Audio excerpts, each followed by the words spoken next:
এনিমির এমন একজন ক্যারেক্টার যে জন্ম থেকে জানতো তার মৃত্যু কিভাবে হবে। আমি কথা বলছিলাম নেজু ইউগাকে নিয়ে।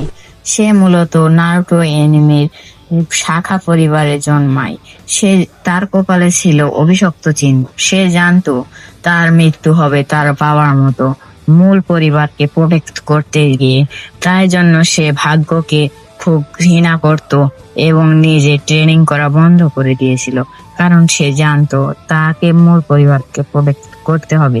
কিন্তু একদিন তাকে ভুল প্রমাণ করে দেয় আমাদের রিয়েল হিরো নারুটো উজুমাকি। সে বুঝিয়ে দেয় যে পরিশ্রম করলে কোনো কিছু বৃথা যায় না।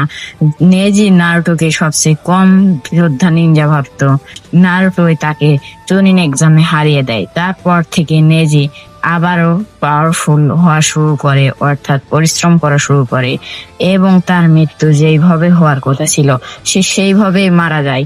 কিন্তু এবারে সে নিজের ভাগ্যকে বদলাতে গিয়ে সে তার ভাগ্যকে বদলাতে পারেনি। তোমার কি মনে হয়, এটা কি নারুটো অ্যানিমের most of the shocking death ছিল? তা কমেন্টে বলো।